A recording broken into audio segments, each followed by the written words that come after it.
8 de la mañana en el territorio continental ecuatoriano, buscando la verdad y abogando por la recuperación de la paz, la seguridad y la institucionalidad en el Ecuador. Queremos saludar a nuestros siguientes invitados: la economista María Herrera, columnista y catedrática universitaria; el economista Fernando Mosquera, consultor e integrante de la Mesa de Estudios de la Seguridad Social; y el doctor Napoleón Santamaría, abogado tributarista. Les convidamos a hacer una evaluación económica de este 2023, año complejo, difícil en lo económico, en lo de seguridad, un país lleno de violencia. ¿Cómo se evaluaría este año económico cuando en el traspaso de poder ha quedado una caja fiscal escuálida, sin recursos, y hay grandes desafíos para su cumplimiento?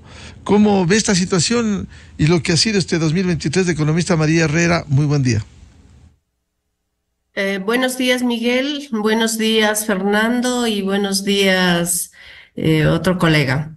Realmente, como hemos manifestado en ocasiones anteriores, la situación económica del Ecuador termina muy complicada, muy conflictiva, pues tenemos, como usted menciona muy bien, un déficit fiscal muy grande, unas obligaciones por pagar y una escuálida realmente situación económica al final del periodo.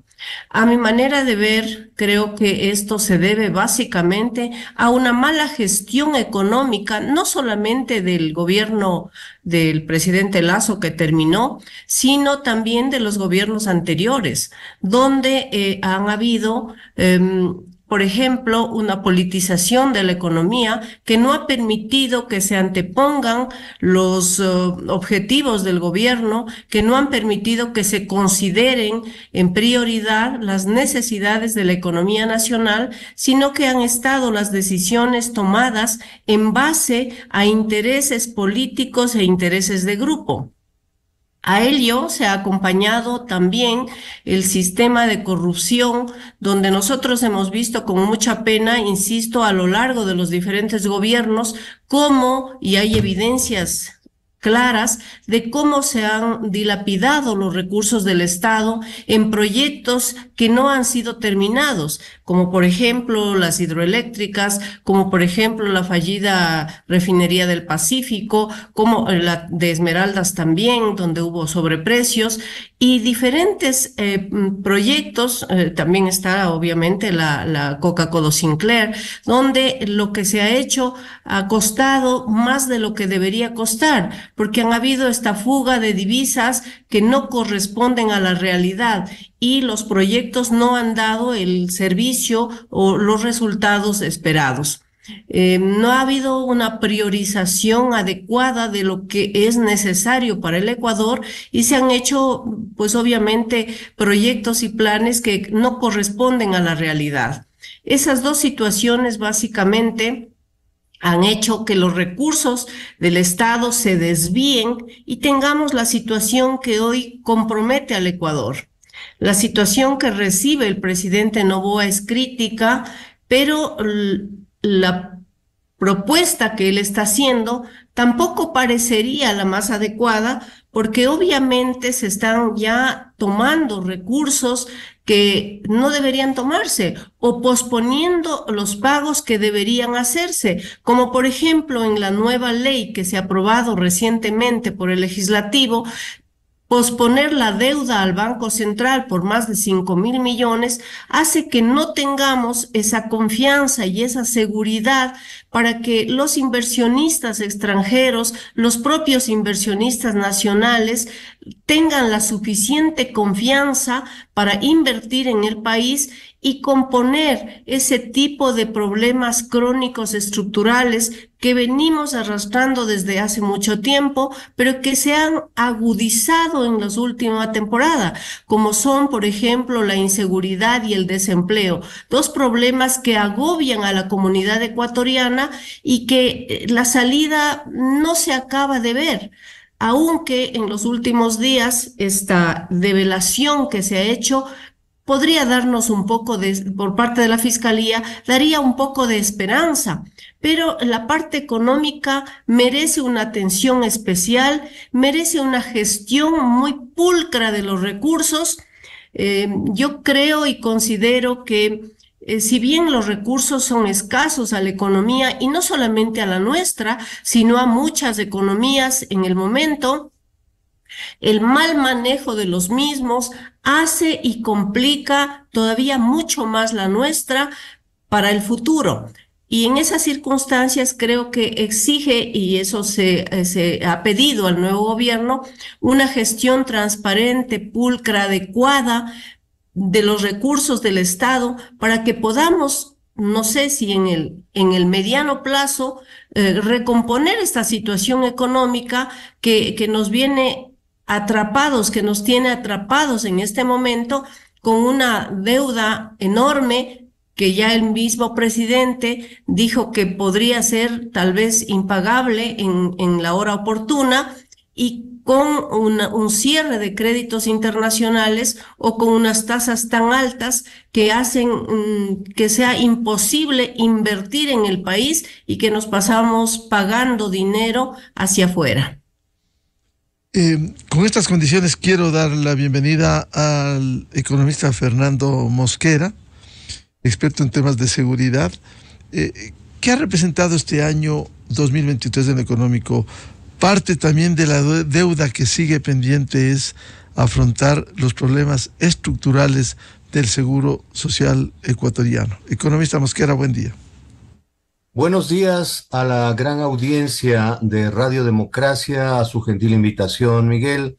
Un saludo afectuoso a la colega María Herrera, al doctor Santamaría, para hablar este tema tan interesante respecto de qué pasó en el ámbito económico en el año 2023. Del panel anterior que usted acaba de dirigir antes del doctor Guarderas, se puede ver que la economía está cruzada por la política.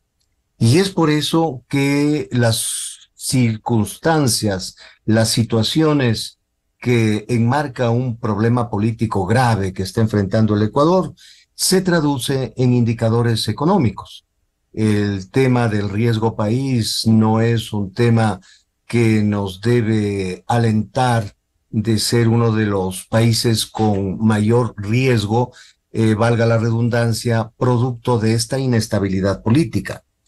Creo yo que hay que comprender qué le tocó al Ecuador transitar en el 2023, y es que las consecuencias, no solamente en el Ecuador, sino en el mundo entero, de la pandemia del COVID aparecido en el 2019, sus impactos terribles en el 20 y en el 21, que se produce el cambio de gobierno, generaron una atención adecuada por parte del gobierno del señor Lasso en el campo sanitario, uno de los países que efectivamente pudo hacer una efectiva labor en recuperar y proteger a la gente de este flagelo mundial. Pero en el otro ámbito, en el ámbito económico, partido por las situaciones políticas, creo que hubo enormes equivocaciones, mal manejo político respecto a la condición que se desenvolvía el gobierno anterior. Veamos que en el ámbito económico los atrasos que se dieron y que los economistas conocen como la bola, que se va trasladando de un año al siguiente año, ese déficit fiscal va acumulándose, va siendo prácticamente inmanejable, y que comenzó con un 2-3% del Producto Interno Bruto y hoy supera con toda facilidad el 5 o 6%. Estos atrasos a acreedores, universidades, gobiernos seccionales, proveedores del Estado, se han ido traduciendo en graves problemas de encontrar el financiamiento para el crecimiento y el desarrollo económico. El gobierno del señor Lasso en el 2022, al final del 2022, hizo una reforma tributaria que fue exigencia de los organismos internacionales, en donde se creía que era importante estabilizar las cuentas y esta bola del déficit atrasado de pagos a diferentes acreedores del Estado, y se hizo un ajuste que afectó enormemente a la clase media. No se reconocían, sino en parte muy reducida, el tema de los gastos personales, y eso aumentó la contribución de los únicos que les pueden comprobar, porque hay una economía realmente subterránea o no formal de casi el 70%, que tiene otro tipo de actitud frente a sus obligaciones fiscales. Recalco que el señor Lasso se equivocó en no saber diferenciar de que tenía una oposición no tradicional, una oposición política no tradicional. Y esto lo estamos viendo hoy de manera dramática con los resultados hechos por la Fiscalía de la conjunción entre intereses oscuros de una economía que está dominando el mundo. Hay que considerar que este tema de la droga ha impactado en todo el mundo y que el COVID originó que se acumulen stocks de droga de tal magnitud que el precio se ha reducido enormemente. Y por lo tanto, la intención de vender esa sobreproducción de droga ha hecho que la violencia recrudezca de manera dramática en Paraguay, en Argentina, en Centroamérica, en el Ecuador, de tal manera que ya es una desestabilización a nivel mundial. Esta oposición política que se está viendo que tenía raíces de financiamiento en actividades no lícitas, coincidía con el interés de un importante grupo político de el retorno de sus líderes a la lid electoral, porque estaba demostrado que podían, con un determinado techo electoral, llegar a la segunda vuelta, pero había una gran posibilidad de no triunfar en la segunda vuelta, y que efectivamente eso sucedió. Y lo que quieren es encontrar una anuencia para olvidar estos atroces actos contra la salud pública, contra la higiene política del país, y que lo que hace es que la gente reconozca este tema y tenga preocupación de que nuestro país se convierta en una narcodemocracia. Entonces, en esta vicisitud en la Asamblea, el presidente Lasso tiene que dar marcha atrás respecto al ajuste fiscal, lo cual hace que es un grito desesperado para tratar de tener el apoyo popular y poderse mantener en el poder. Pero los intereses de esta oposición, trazada por intereses oscuros, hace que tome la decisión de la muerte cruzada, y el momento que se desarrollan estos eventos, el apuro económico hace que el déficit fiscal se incremente. Ya había sido tomado en cuenta frente al programa que se estableció con el Fondo Monetario Internacional, y por lo tanto ya podía encontrarse este apoyo político con esta decisión que fue muy criticada por varios sectores de la economía. Esto ha hecho que sí nos preocupe enormemente, por ejemplo, las declaraciones del señor embajador de los Estados Unidos respecto a vinculaciones en medios de comunicación de este tema, de este flagelo descubierto y puesto en escena por el caso Metástasis, en medios de comunicación, en instituciones financieras, que posiblemente sin saber se produce un enorme lavado de dinero, y especialmente en actividades como el fútbol, como otras actividades que permiten que este financiamiento se produzca de manera irregular. Luego viene la muerte cruzada, la transitoriedad de las nuevas elecciones, el nuevo equipo económico, el tema de posiblemente no convertirse, señor Noboa, en un gobierno Lazo.2, y la gente no lo ha tomado adecuadamente, este convenio, esta conjunción legislativa que se está viendo que no era únicamente para la determinación y el nombramiento de las autoridades legislativas, sino que en la práctica se está viendo que los intereses del grupo mayoritario, de la primera mayoría del Congreso, están superponiendo a lo que se debe hacer en la parte económica. Ahí viene el proyecto de ley que, si bien no va a resolver absolutamente nada en la parte económica y mejor trae preocupaciones como, por ejemplo, lo que decía María hace un momento, el diferir esta deuda que fue originada en ese gobierno hacia el Banco Central en más de 9,000 millones de dólares, y que el gobierno del señor Lazo pagó algo más de 2,700 millones de dólares, pero en cambio se atrasó enormemente con la deuda de la seguridad social, GATS y especialmente proveedores del Estado. Entonces, yo quisiera ahí situarme y dejar este primer análisis para que los colegas con sus inteligentes intervenciones redondeen este año trágico, complicado, difícil que estamos transitando. Precisamente uno de los temas tiene que ver con las recaudaciones tributarias también. Por ello quiero saludar al doctor Napoleón Santamaría, abogado tributarista.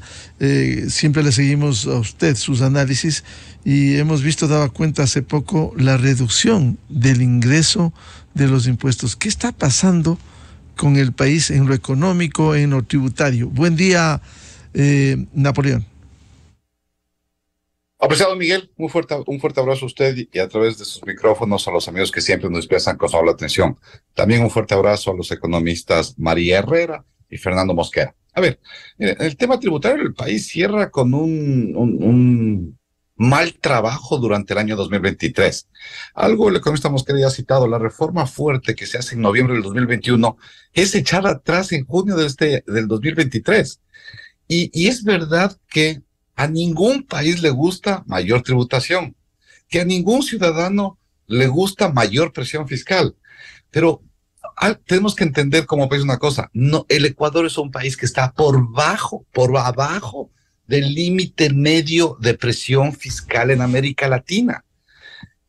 Quizá hay actores políticos y algunos hasta representantes de las cámaras que equivocan en el discurso y en el análisis. Revisen el último informe de CEPAL del año anterior y Ecuador está por abajo de la media de América Latina. Desde luego, América Latina está por muy abajo de la media mundial, de la media de lo que es la OCDE. Por lo tanto, el Ecuador todavía no es un país que llega ni siquiera a rasgos medios de tributación en América Latina. Y entonces, ¿qué nos pasó? Respecto al tema tributario en el año 2023, ¿qué tuvimos? Que el señor Lazo le da este retro a la reforma tributaria en el mes de junio, con el decreto que creo que fue el único uno de los dos únicos que la Corte aceptó cuando ya el país estaba sin parlamento, y comenzamos a ver que en julio la recaudación comenzó a caer, y cae en apenas 1.67.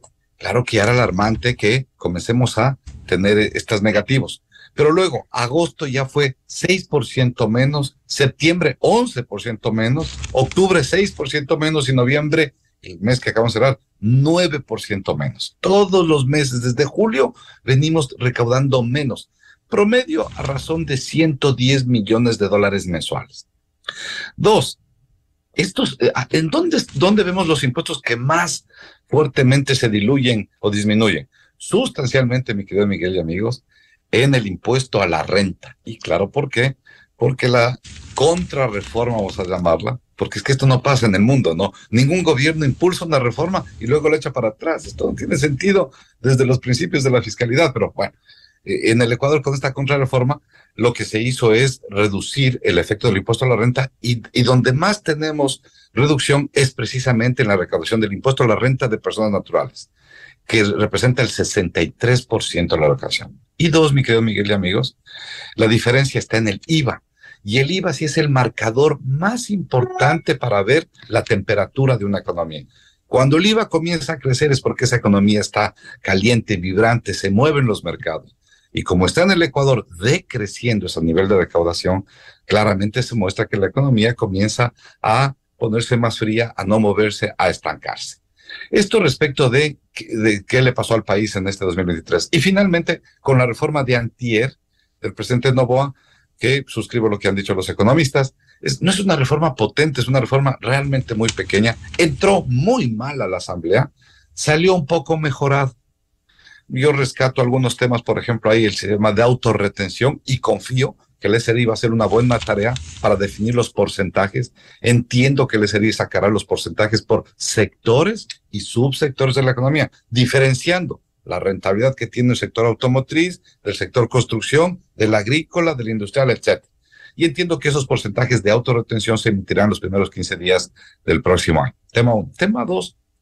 El tema de compañías del exterior, donde ecuatorianos son los dueños, el famoso concepto de Control Foreign Company, donde tenemos que controlar las compañías que los ecuatorianos tienen en el exterior y toda la rentabilidad o riqueza que generan esas compañías para ver si están tributando en el Ecuador. Resumen, si un ecuatoriano quiere hacer negocio en el exterior, está plenamente válido que lo haga. Y si tributa en el exterior, cumpliendo las normas exteriores, está plenamente válido que lo ejecute. Pero eso tiene que reportarlo en el Ecuador para ver si los rates, las tarifas de tributación afuera y adentro, afuera del Ecuador y adentro del Ecuador, son las mismas, son equitativas, son justas. Y esas fueron un conjunto de normas que las incorporó el Parlamento. Y tercero, un tema que esperaría a futuro para que comience a funcionar de otra manera, el tema de zonas francas, que ya la tuvimos, que fue una zona de negocios de pocos amigos, no fueron zonas francas, no, zonas para hacer buenos negocios, muy pocos amigos, y esos amigos siempre vinculados al poder. Espero que esto no sea, que copiemos ejemplos como el de Panamá, el de República Dominicana, Uruguay, etcétera, países que sí hacen funcionar bien las zonas francas y que vayamos trabajando para que funcionen en el 2024. Y finalmente, dos temas, Miguel, que a mí sí me preocupan, que es el concepto de presión fiscal equivalente. Bueno, aquí en este panel con dos distinguidos economistas, ellos son maestros en el tema, entenderán mucho mejor que si un país trabaja por el lado tributario, pero se olvida de su régimen de seguridad social, que es otro ingreso que percibe el Estado, es un país que luego tiene problemas. Y el Ecuador no ha trabajado, no ha regulado, no ha avanzado en el tema de nuestros fondos de seguridad social. Y precisamente la semana anterior conversábamos con funcionarios vinculados a la institución y decían, vamos 3 años y ya van 3 presidentes ejecutivos. Imposible que una institución funcione así. O sea, desde la regulación administrativa y gubernamental del IES, el país necesita inmediatamente avanzar un cambio. Y el tercer capítulo, que es el capítulo de los otros ingresos que ya no tienen que ver ni con tributos ni con regímenes parafiscales como es la seguridad social, sino fundamentalmente en el Ecuador, 2, que es regalías y recursos petroleros, que también es un capítulo no abordado, que no hemos trabajado. Por el contrario, la última consulta popular nos está negando el 52,000 barriles diarios de petróleo en este 2024, será el campo 43 del ITT. Y esto creo que deberíamos retomarlo. El país no puede darse el lujo cuando en otros países, por ejemplo, Colombia, justo anteayer, Miguel, el presidente Petro anunciaba en sus redes sociales que logró eliminar este cáncer llamado subsidios a los combustibles y que faltaba un último ajuste en los combustibles. Y Milei también lo acaba de hacer en la Argentina, decir, basta de subsidios a los combustibles, el de Argentina no puede salir. Bueno, Ecuador tiene que sentarse seriamente a trabajar en ese tema de tanto explotación petrolera, volver a analizar el tema del campo 43 de ITT y desde luego subir los combustibles. Y finalmente el tema de conversar con el sector minero. El sector minero, las regalías mineras que le ha producido al país, si quiere Miguel, algún día nos sentamos a conversar el tema, es una contribución pequeña frente a lo que el país está entregando en recursos económicos. No se diga su recaudación tributaria, que efectivamente el sector minero tiene que aportar más por el lado de regalías, más que por el régimen tributario, efectivamente sí, pero los dos, tanto sector regalías cuanto sector tributario, todavía deja mucho que desear, todavía es incipiente. Vale decir, el sector minero para el país todavía no es un jugador importante en recaudación de recursos en favor del Ecuador, querido Miguel. Vuelvo con la economista María Herrera. Lo que el país quiere, por los señalamientos que han hecho esta mañana, definiciones, claridad, más allá de los proyectos, por importantes que sean, los urgentes en materia económica. Se ha aprobado el primero, esta semana se envía el segundo, pero aquí faltan definiciones de política económica que permita dar certezas. ¿Qué debiera hacer el gobierno, economista Herrera? A ver, habíamos dicho que no teníamos claridad de un plan completo de gobierno en materia económica por parte del nuevo gobierno. Tengo la impresión que esta reforma que se ha hecho o esta nueva ley propuesta y que se ha aprobado por el Congreso toma puntos un poco, dijéramos, al azar. Puntos que sí son efectivamente de muchísima preocupación, como la generación de empleo, como la necesidad de la inversión, como la necesidad de recaudación, pero no enmarcan dentro de un plan completo que mire tanto la gestión económica cuanto esas repercusiones en el plano social, porque tomemos en cuenta, Miguel y amigos, que todo lo que hacemos en economía está pensando para generar bienestar en la comunidad y en la colectividad.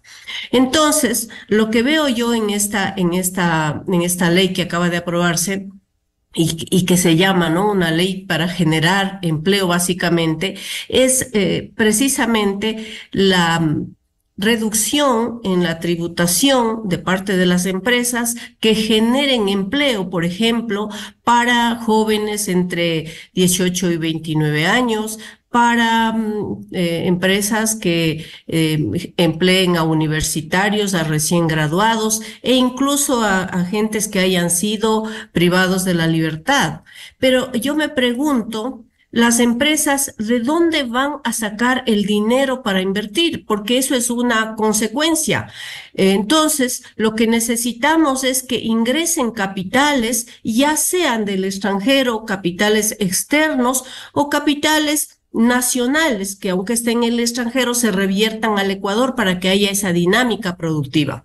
Acabamos de ver que la demanda está deprimida. Si la demanda está deprimida, las empresas no pueden producir porque van a perder. E incluso, ¿cómo pueden producir esas empresas para que incentiven la demanda si es que no existe el suficiente recurso financiero para que estas mismas puedan obtener capital del trabajo, invertir en maquinaria, equipos, infraestructura y pueda haber la oferta suficiente de bienes y servicios? Entonces, el empleo requiere básicamente, a mi criterio, de mucha confianza y es lo que estamos tratando de clarificar, una confianza que debe ganarse el Estado, pero a través de todos sus agentes económicos. ¿Quiénes son los agentes económicos que hacemos, el país y la economía? Pues está el Estado y la forma en cómo se viene manejando el Estado, he insistido que no es la mejor que tenemos en la última temporada, precisamente por estos pactos políticos que ya se han hecho parte de la cotidianidad, parte del modus vivendi ecuatoriano. Hasta hoy nosotros estamos preguntándonos, ¿será que la votación que se hizo ayer en la Asamblea para el enjuiciamiento o no del presidente Glass, responde a una verdadera actuación de los asambleístas o será que es una contraparte dentro de los pactos que se firman? No podemos nosotros saber, al menos el público en general entiendo, no podemos saber con claridad qué hay por detrás, pero eso no genera confianza ni nacional ni internacional. La forma en cómo actúan las empresas, yo creo que la empresa es otro agente económico, actor importantísimo de la economía. Por supuesto, son los generadores de trabajo, de bienes y servicios, etcétera. Sin embargo, yo creo que en una situación de crisis todos debemos contribuir. Y estamos viendo que ahí nomás en el tema de condonaciones, y a mí me preocupa esto, en el tema de condonaciones, el número uno de quienes está debiendo al Estado por tributos es la Corporación Bananera Noboa, con 30 millones, es información pública. Entonces, si es que las empresas No cumplen su rol, ni siquiera cumplen su rol, y siempre están tratando de obtener prebendas del Estado. ¿Cómo la economía va a mejorar?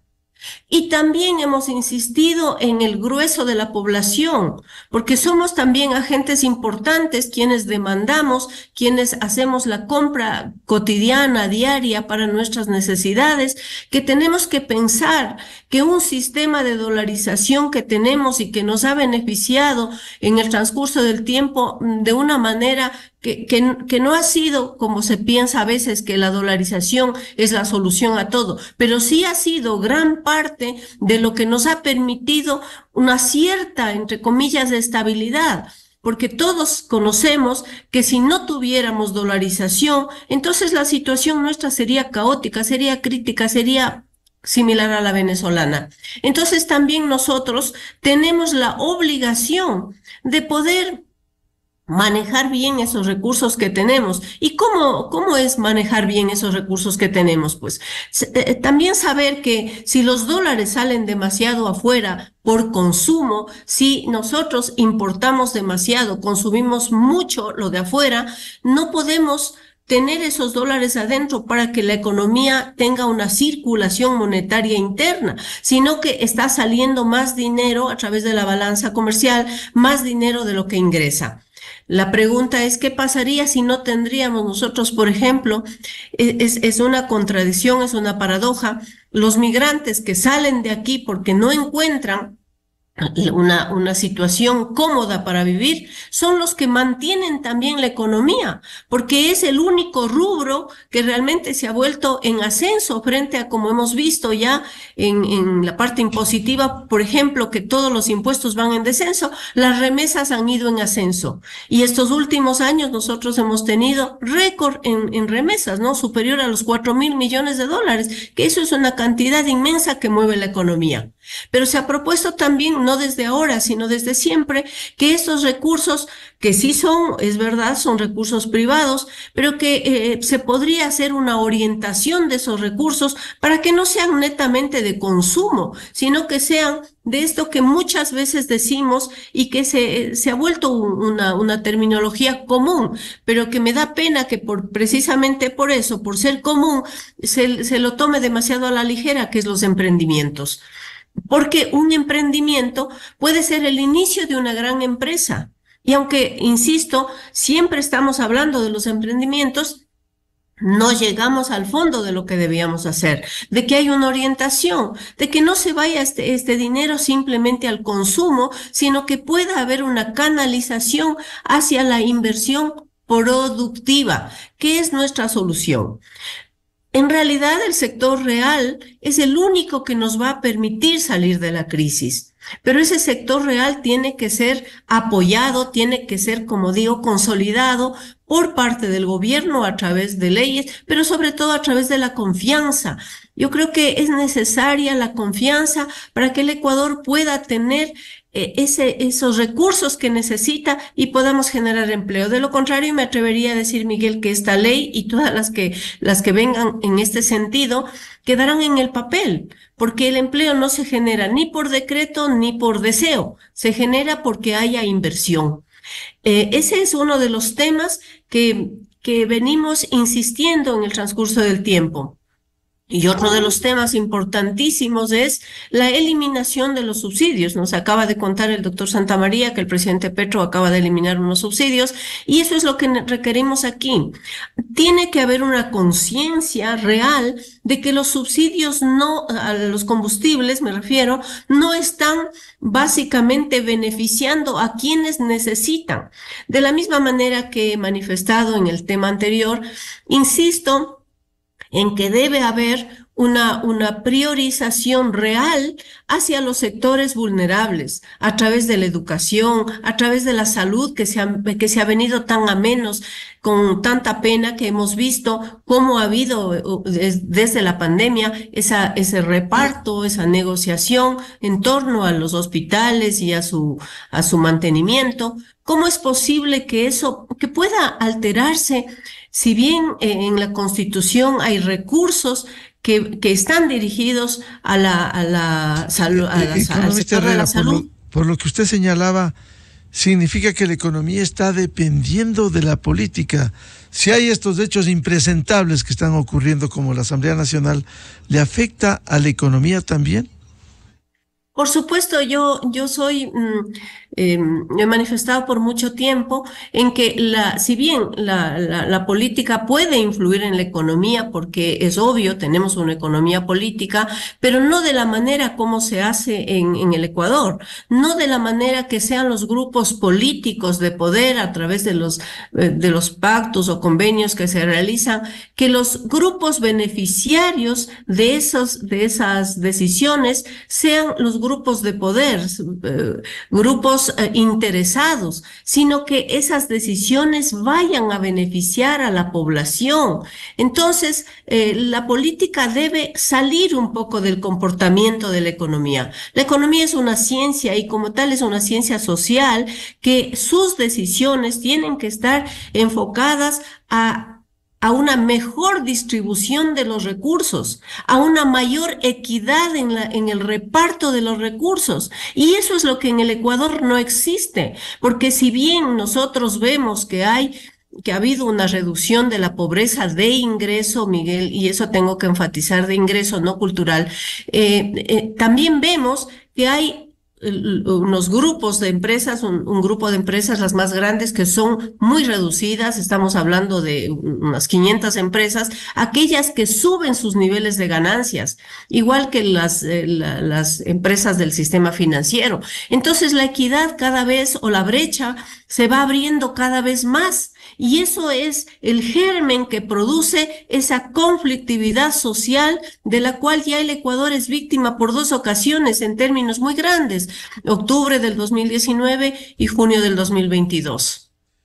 Economista Fernando Rey, de este tema que preocupa, ¿cuánto puede dañar la política, la economía, cuando estamos viendo actuaciones cuestionables, por decirlo menos, en la Asamblea Nacional? El hecho de que la economía está afectada por las decisiones y la vida política del Estado es evidente. Podemos poner unos pequeños ejemplos, lo que ha dicho el doctor Santamaría hace un momento que yo suscribiría. En el caso de la seguridad social, tantos presidentes del Consejo Directivo que con el respeto como personas y profesionales van a aprender lo que es seguridad social y el momento que ya más o menos conocen tienen que ser cambiados por otras personas. Y esto no sucede únicamente en los últimos años, en los últimos 3 años, incluido el gobierno del señor Moreno, del señor Lasso y actualmente del señor Noboa, sino anteriormente de manera similar. Esto ha afectado enormemente. Y creo yo que este ejemplo de lo que sucede se pudo evidenciar en el gobierno del señor Lasso cuando el primer ministro de Finanzas del señor Lasso pide auxilio a los organismos internacionales para poder determinar cuál es la situación real de la seguridad social. No solamente es el seguro general obligatorio manejado por el IES, sino también es el ISFA y el ISPOL, que tienen complicaciones. En el caso del ISPOL, una pérdida enorme producto de no medir el riesgo o manejarse de manera inconsulta respecto al asesoramiento en sus inversiones y que le ha ocasionado un problema tan grave que lo está recuperando esos dineros a cuentagotas. El tema del ISFA, en que necesita el apoyo del Estado en mayor importancia de lo que es para el seguro general obligatorio. Recordemos que el Estado contribuye con el 60% de las pensiones tanto en el ISFA y el ISPOL. Esto nos hace aterrizar en el tema de los subsidios, porque el tema del manejo de la política fiscal no solamente tiene que ver con el tema de ingresos, aumentar o poner más cargas para obtener mayores recursos. El tema es el gasto y a qué se destina. Ya se ha hablado aquí adecuadamente ese desperdicio de casi 4.000 millones en los subsidios a los combustibles, que tienen un gran componente de tipo político, la reacción frente a ese despropósito de beneficiar a gente que no necesita ese tipo de subsidio. Lo mismo sucede en el subsidio de la seguridad social. Si sumamos todo eso, los subsidios superan tranquilamente los 9.000 millones de dólares, que es la 1/3 parte del presupuesto general del Estado. Entonces, el gobierno del señor Noboa lo que quiere es tal vez apuntalar su decisión de volverse a reelegir en las próximas elecciones. Es por eso que hace una reforma tibia que no enfrenta estos inconvenientes de la economía ecuatoriana. No se diga el caso de lo que quedó lastimosamente en una insigne promesa de campaña del señor Lasso de crear un fondo para pagarle la seguridad social al Seguro General obligatorio, de pensar en cómo reducir esa deuda y todo lo que le pagó, entre comillas, atrasado, que provienen desde el gobierno del señor Correa, luego del señor Moreno, le sacó en sus inversiones al BIES para que financie el presupuesto general del Estado. Y eso también está sucediendo con el señor Moreno para poder llenar la olla y poder tener los recursos para pagar diciembre y el 13º sueldo.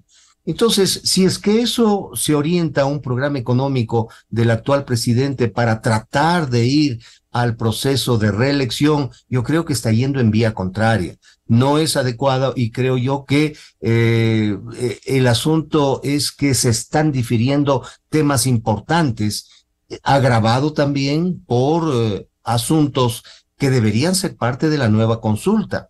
Creo yo que el pueblo se está dando cuenta que fue simplemente una negativa a una política económica del señor Lasso. La mayoría de preguntas fueron rechazadas y ahí nos hicimos un harakiri económico con el tema del Yasuní. Si es que eso ya está instalado, por lo menos demos un plazo largo para poderlo desmontar, porque el costo de pagar los contratos que están establecidos, cómo contribuye al presupuesto general del Estado, que se estaba haciendo una explotación tratando de no afectar el ambiente, eso tiene que ser revisado. Yo creo que debe considerar estos temas en esta consulta que nos ayude también a solucionar problemas no solamente de subsidios, sino el tema de la seguridad. ¿Cómo va a venir la inversión extranjera a crear empleo cuando no tenemos seguridad jurídica? El caso Metástasis nos está haciendo ver de cuerpo entero lo terrible que está contaminada la justicia nacional y que ha habido convivencia de tipo negativo con entidades de control, con entidades que ejercen la fuerza pública. Y ahí, claro que no es la entidad la que está involucrada, sino casos aislados de personas que cayeron en esta tentación de la cantidad de recursos que provee esta ilícita actividad. Entonces, yo sí creo que un estadista en que tome 2 o 3 cosas fundamentales como luchar contra la inseguridad, para que no sea solamente la inseguridad jurídica, sino la inseguridad pública, la que aleje al inversionista y por lo tanto no va a haber el empleo que se quiere proporcionar. Si bien esta tibia reforma ha ido con algunas situaciones positivas, como se ha dicho aquí concretamente, en cuanto a fomentar asuntos de lo que es decisión y también propias condiciones que al Ecuador le permitirían salir, obtener divisas y salir del estancamiento fiscal que tenemos, como es el ámbito del turismo. El país es hermoso y creo yo que debe estar destinado, pero cuando vemos que la inseguridad jurídica, la inseguridad política y la inseguridad civil nos están diciendo que hay personas que están o pretenden cobrar vacunas a quien utiliza una playa pública, a quien tiene que salir a un centro comercial. Entonces, eso no va a ser posible conseguir si es que no hay una actitud directa del régimen a solucionar estos problemas que tienen un vaso comunicante con el resto de la economía. Creo yo que el trabajo es enorme en un tiempo tan corto que posiblemente la política está superando a la decisión económica que debía ser la más acertada en estos momentos de crisis que tiene el Ecuador. Consecuentemente, economista Mosquera, ¿cree usted que esta situación económica de incertidumbre, de inestabilidad, falta de certezas, le pudiera afectar aún más a la economía? Obviamente, y eso se está viendo en los indicadores, en el riesgo país. El momento que, con razón, dice no hay suficiente dinero y por lo tanto hay la enorme posibilidad de entrar en no pago, en default, el riesgo país se dispara. Entonces el inversionista, imposible venir a un país donde el tema fiscal, el tema económico está superado por la política y la política está superado por los intereses oscuros de personas que, ligadas a los grupos políticos, tratan de superponer sus intereses personales y políticos a los intereses del país. Entonces, es una acción que debería tener de una estrategia, como decía María Herrera hace un momento, que lastimosamente carecemos de un plan económico, de un plan que tenga coherencia en 2 o 3 aspectos fundamentales que nos podían orientar a una transición que fue forzada, que fue obligada por el tema político y que le está pasando una enorme factura a la economía. Y eso va a traer inseguridad, va a tener mayor impacto de la delincuencia y por lo tanto la inestabilidad democrática incluso se podría ver afectada. Doctor Napoleón Santamaría, ¿cuánto le afecta a la economía esta incertidumbre con estas acciones cuestionables en la política, el caso de la Asamblea Nacional, que siguen una dinámica de la impunidad? ¿Cuánto pudiera afectar a esta situación sin que el Ejecutivo se dé cuenta y mantenga un acuerdo que pudiera hacerle mucho más daño a la propia economía? Miguel y amigos, yo les pongo un ejemplo que vivimos los abogados que estamos involucrados en la materia tributaria permanentemente. Cuando vienen inversionistas del exterior, al menos a mi oficina, nunca han llegado a decir, vea, ¿cómo hago para no pagar impuestos? Cuando viene inversionista serio, el que hace empresa, el que piensa en industria a largo plazo, el generar empleo, riqueza, etc. A mí nunca me han venido a decir, vea, ¿cómo hago para no pagar impuestos? Siempre me dicen, oiga, ¿cómo hago para que no me cambien el régimen tributario que usted me cuenta que es el que rige en el Ecuador? Es decir, Miguel, lo que quiere el inversionista del exterior y también el nacional es certeza, certidumbre, que las reglas del juego de la tratativa fiscal de la empresa nacional no cambien, no la modifiquen, que no sea una quimera que mañana el político de turno la cambia fácil o fatuamente. Eso es lo que se llama, ese es el ejemplo de lo que debe entenderse por seguridad jurídica. Ahí está la seguridad jurídica.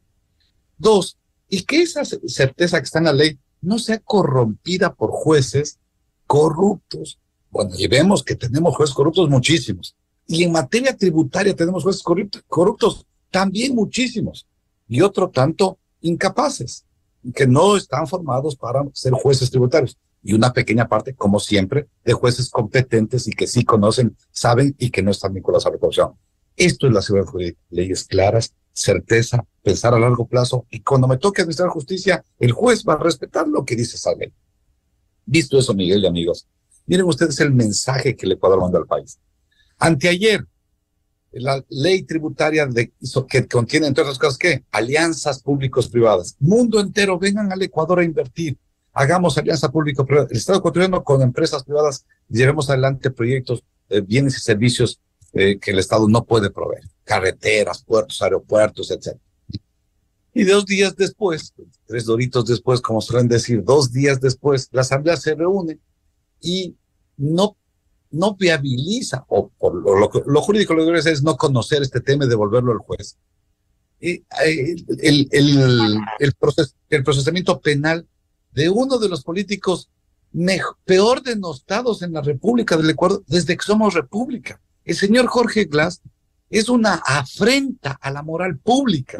Es un personaje que debe ser rechazado porque es una imagen de la inmoralidad, ni siquiera de la inmoralidad, de la amoralidad de este país. Bueno, y ese mismo parlamento que hace 2 días llamaba a la inversión extranjera, hoy le da carta libre para que este señor, este prontuariado, porque hay que llamarlo prontuariado, sentenciado con sentencia ejecutoriada por actos de corrupción, no sea encausado por el desfalco, Miguel, y yo lo seguí. Yo personalmente seguí, porque fui uno de las personas que estuvo en el terremoto de abril del 2016 en Manta. Seguí la ejecución del recaudo, 3.120 millones que se esfumaron y que se perjudicó a todo Manabí y parte de Esmeraldas.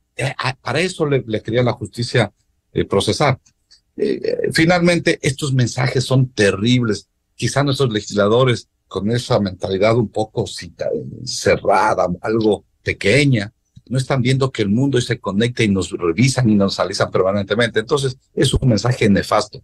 ¿Cómo pretender que las alianzas público-privadas, las zonas francas, progresen si es que damos estos mensajes tan cruzados? Por un lado, los invito y por otro lado les digo que yo no respeto la Constitución y que hago que estas personas que utilizaron mal los fondos públicos, el señor Glass, que no sean procesados penalmente. Entonces, estos mensajes definitivamente le hacen un daño terrible a la economía. Y otros mensajes están en ciernes. Déjeme pasar a un capítulo adicional que el Ecuador tiene que en estos pocos días tratar.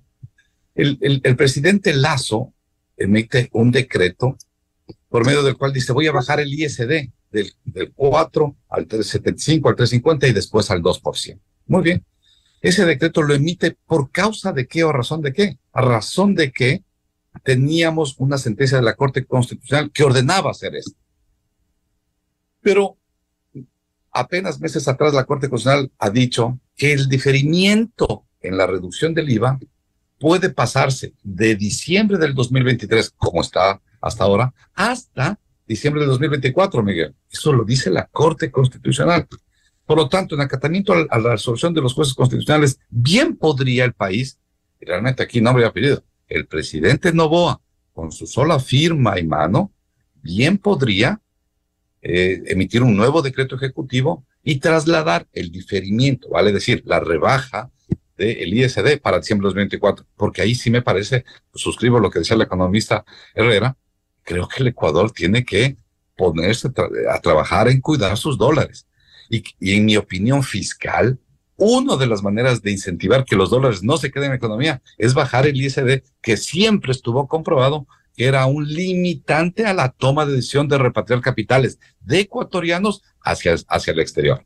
Dos, no solo que, porque la situación es complicada y se debería repensar esto por bien del país, no del bolsillo de X, Y o Z, por el bien del país, sino que adicionalmente una medida de diferir, bajar el IVA del 3.50 al 2, tal como lo ordena la Corte Constitucional, insisto, si es que este programa seguro lo verá el presidente, tal como lo ordena la Corte Constitucional, bajar el ISD del 2 al diciembre de 2024, le significa, Miguel, exactamente al país una no perder recaudación por 476 millones de dólares, cortado a diciembre del 2024. Entonces uno dice, a ver, tanto esfuerzo y desgaste político, una reforma tributaria que ya el viceministro de Finanzas dijo, ya no me va a dar 900, solo 800, y la verdad es que no les va a dar 800, si no, no van a pasar de los 550 millones de dólares. Toda una reforma tributaria, cuando con un decreto se podía haber solventado esto y se acabó el capítulo de reforma fiscal de diciembre del 23, me parece que ahí deben dar. Y tres, fundamentalmente, los organismos internacionales, los multilaterales, nuestros acreedores, al ver que no tenemos un plan, al ver que no tenemos un proyecto, nos van a exigir un verdadero programa para el 2024. Entonces, quizá mi invitación, Miguel, amigos, Fernando, a María, es preparémonos para el 2024. Hay que sentarnos a debatir, entre otras cosas, tarifa de IVA. Hay que sentarse a debatir tarifa de IVA. Dos, crédito tributario y utilización del IVA, que el Ecuador es regalón en lo absoluto del tema. Impuestos indirectos a los consumos especiales, que el Ecuador hizo bien en unas cosas y mal en otras cosas. Tributación a la renta global o renta mundial que se llama.